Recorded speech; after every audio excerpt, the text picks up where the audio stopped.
aduna gari ngarang koi baba mani chalaga book tawre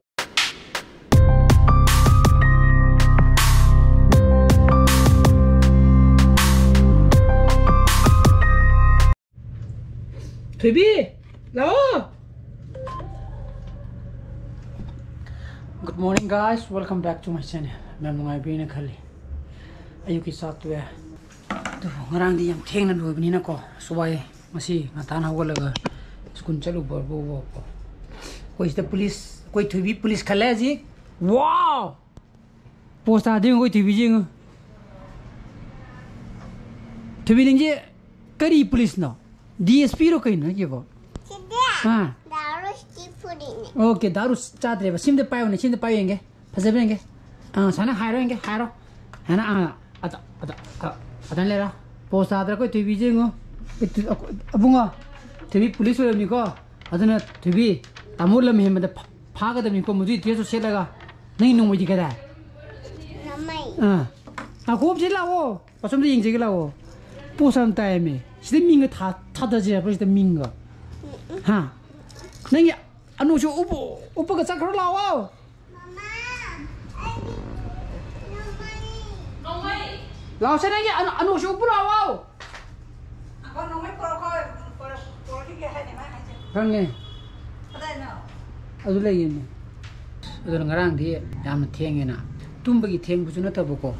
Haidi nuam badi medical mother toggle re duga ro roshan bade jo ade ye koi ne tono ai me am sakhe bu pung tara me long tara mane ba atan marak to jum ai kino tok drum na wa bado atan wai ngasi class lobom chalo re ai je la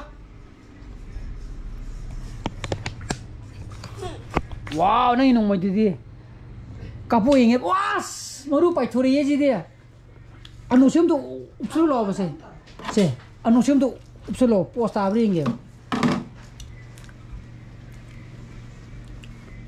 spu sai si dia kar la bo kar krando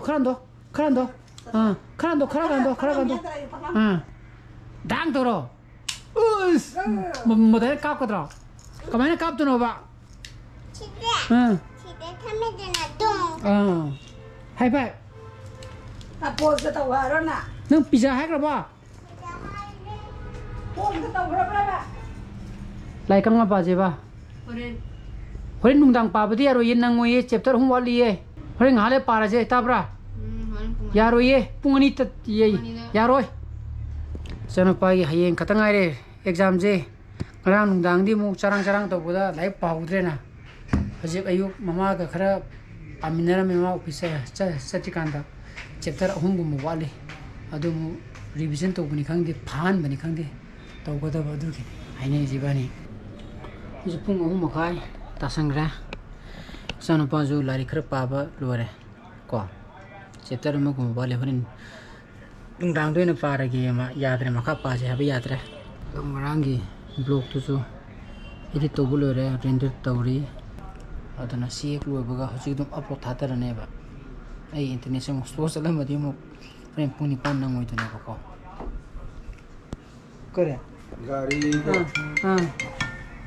ko hello honu to kare kada gari ke to ba aru nang dum chamin na yar ma lo to ra akoi gari color do hange ba ko aina moro kiya da kiya da aru hoji ji galaxy white to lai ha ba akana physically yeng de ning ha da hoji lai adu yeng bi ro je ja ai khoi ji la ke hai kare ba odi na nang ji jok tu tro yo ro glass kana bani na gari ma to la ai na gari de la ge nang na dum chakha khro koi puni yeng mi na je ba aru aina ate de color je mo ju ha gray ju mami khoi gi gray di mamane gray ju mami loi mami mayang mana de aru khitang akoi da hundai ani akoi scenery adu silver nga de silver na khoi khoi gi family apa man to sum silver to da ma hong ja ha ba noi angang du yeng e khoi mi sakhi am yeng je amu chu phoju kum to chu phoju di mo pe noi je a chumi khoi je kham mom no loi lai oh chale je em ta mai min tara khi ndana gari im ta ini pilo bu sa poina gari im ta yeng ho gi kya da sakre ko na ko ba ga di club sangaga yeng minaraga ai nai dum ai sasa gi do ko ꯍꯥꯟꯅꯗꯒꯤꯁꯨ ꯅꯍꯥꯟꯃꯨꯛꯇꯤ ꯌꯦꯡꯉꯨꯔꯦꯅ ꯑꯗꯣ ꯃꯆꯨꯁꯦ ꯉꯁꯥꯏ ꯑꯩꯈꯣꯏ ꯕꯥꯅ ꯍꯥꯏꯕꯗꯣ ꯏꯗꯔ ꯑꯩꯈꯣꯏ ꯅꯥꯎꯒꯤ ꯄꯥꯝꯖꯕꯒꯤ ꯃꯇꯨꯡ ꯏꯟꯅ red ꯅꯠꯇ꯭ꯔꯒꯅ ꯋꯥꯏꯠ ꯂꯧꯕꯒꯤꯗꯨꯅꯦꯕ ꯑꯗꯣ ꯋꯥꯏꯠꯇ ꯇꯥꯒꯗꯕ ꯃꯥꯜꯂꯦꯕꯀꯣ ꯔꯦꯗꯁꯤꯗꯤ ꯈꯔ ꯃꯆꯨꯁꯦ ꯊꯧꯒꯠꯇꯕꯒꯤ ꯇꯥꯏꯞ ꯇꯧꯕ ꯍꯥꯏꯇꯥꯔꯦ ꯕ꯭ꯂꯦꯛꯇꯨꯃꯗꯤ ꯃꯥ ꯄꯥꯝꯗ꯭ꯔꯦ ꯑꯗꯨꯅ ꯍꯧꯖꯤꯛꯀꯤ ꯃꯆꯨ ꯑꯅꯤꯗꯨꯗ ꯋꯥꯏꯠ ꯅꯠꯇ꯭ꯔꯒꯅ ꯔꯦꯗ ꯑꯗꯨꯗ white ꯂꯩꯌꯦꯅ ꯍꯥꯏꯔꯛꯄꯒꯤꯅꯦꯕꯀꯣ ꯌꯦꯡꯕ ꯆꯠꯂꯤꯁꯦ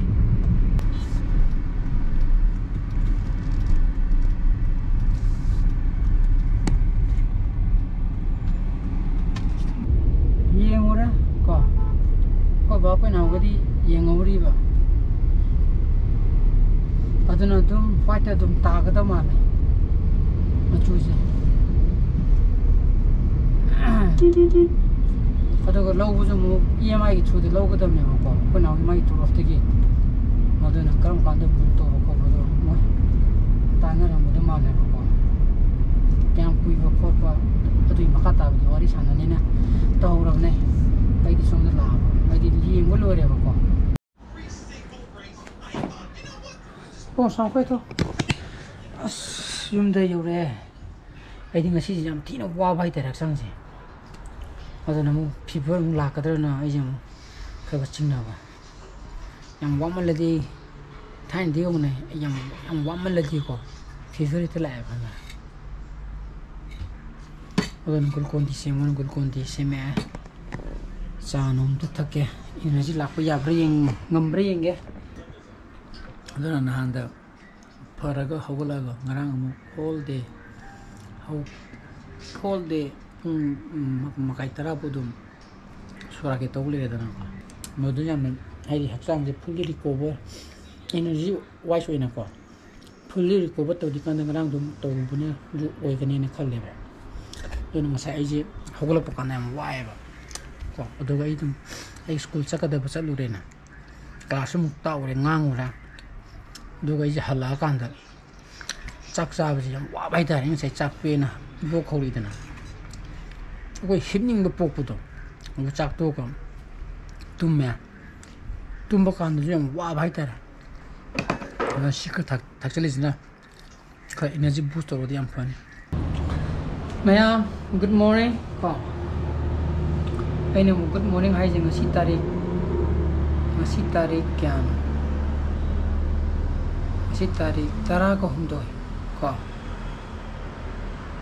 ngarang tarik tain thoi mai block doktra nan tarik trama thoi gi nungdarom gi block ki matung da ngasi na mi ne bai gi je na nei hakchang kra na dum ali habdo ai mo dai naru re ko mo dang slightly fever mo ai lakre do pung guli sam thung pung mo le ga do mai subside to bre adu gi mamang gi block tu da ai mahiti madu gi mamang da number ai gi video du da ina hai gi bra khangdre ba ai madu gi numito ai jam na wai hai da na wa bu gi mathak tu da I che puk noi khite ba ko ai khong je